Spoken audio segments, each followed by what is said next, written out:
মায়ের গর্ভের ভিতরে নাপাক পানি ফোটাকে জমাট রক্তে পরিণত করে দিলাম।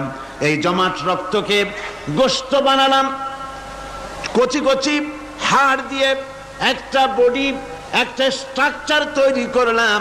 তারপরে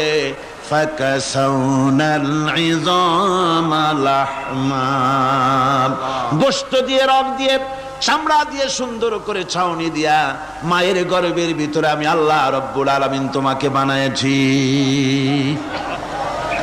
মায়ের পেটের ভিতরে ফি কারারিম মাকিন, একটি সুরক্ষিত জায়গায় তোমাকে আমি রেখে দিলাম, যেখানে কোনো রোগ, কোনো জার্ম যেখানে পৌঁছতে পারবে না, কোনো অসুবিধা হবে না, এমন একটা জায়গায়, এমন একটা ইন্টেনসিভ কেয়ার ইউনিটের ভিতরে রেখেছি। সুবহানাল্লাহ বিহামদিহি।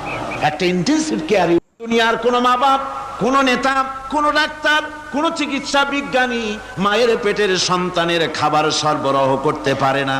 আল্লাহ পাক বলেন তুমি কি খাবে, ব্যবস্থা আমি করেছি। মায়ের মাসিক অসুখকে বন্ধ করে দিয়ে মায়ের নাভির সঙ্গে তোমার নাভির সাথে তার লাগাইয়া দিয়েছি, আর ওই তারের মাধ্যমে রক্ত বের করে দিয়া মায়ের রক্ত দিয়ে তিল তিল করে তোমারে বড় করেছি। রক্তটা মুখে লাগাই নাই, মুখে লাগলে পরে নাপাক রক্ত, মুখটা নাপাক হয়ে যাবে। নাভির ভিতর দিয়ে পাস করে দিলাম, মুখটাকে পবিত্র রেখে দিলাম, যাতে করে দুনিয়ায় আসার পর আমার পবিত্র বানানো মুখখানা দিয়া এই দুনিয়ায় বসে তোমার আল্লাহর পবিত্র নামের জিকির করতে পারো।